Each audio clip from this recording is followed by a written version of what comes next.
bərpa etməyə blowout qırığı adlanır.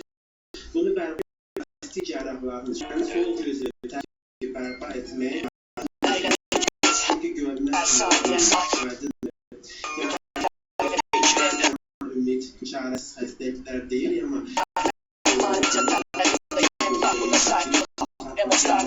saytımızda param rehber, saytımızda olanlar eğlenir.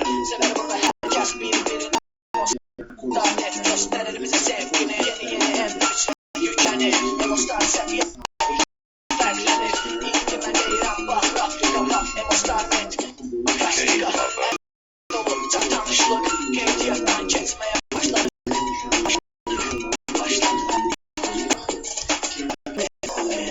Emostar net her zaman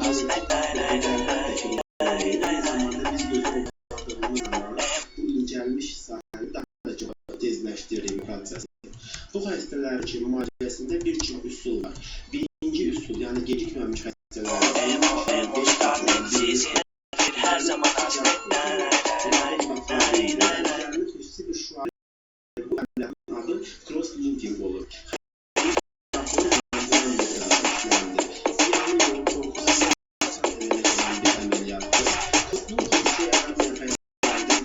Artırmaq üçün bu şəkildə xalqalar taxılır. Bu xalqaların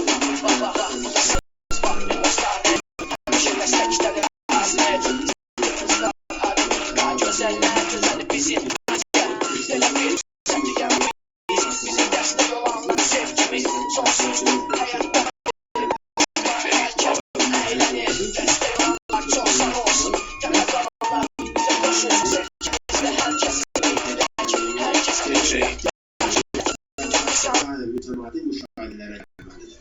Bugünkü bütün pasientlərimizi müayinə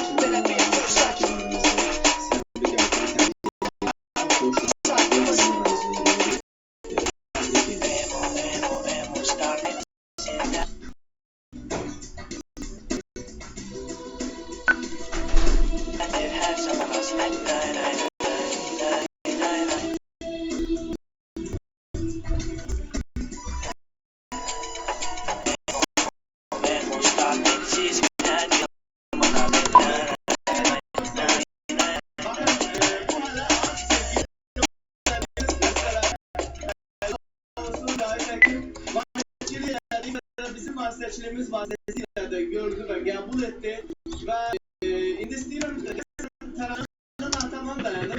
Bunu görmək istəyirəm. Tarana yanmadı mı? Vardı mı?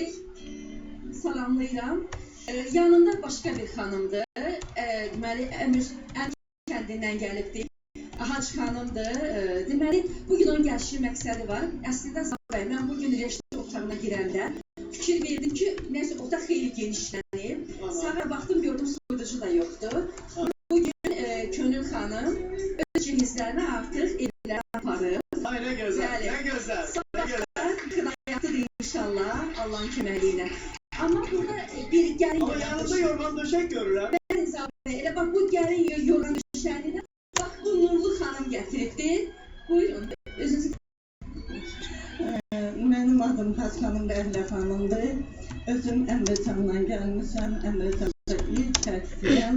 Mən əvvəlcə salamlayıram bütün ATV-nin rəhbərliyini və minnətdarlığımı bildirəm. Çox sağ olsunlar ki, belə xeyirxah işlər görürlər. Allahın yanında məqamımız olsun. Sən Allah o bizəni bala xoşbaxt etsin. Özünə də can sağlığı versin. Qurban olarım sənə. Axırı ki, mən ürəyimin rəhbərinə çatdım, elə eşitdim uşaqlar dedim, nə edim, mən qorum, qəsən yorğan döşək tutmuşam, gəlin yorğan döşəyi. Könül xanına gəlin yorğan döşəyi. Amin inşallah. Yorganları özünüz sırdınız yoksa?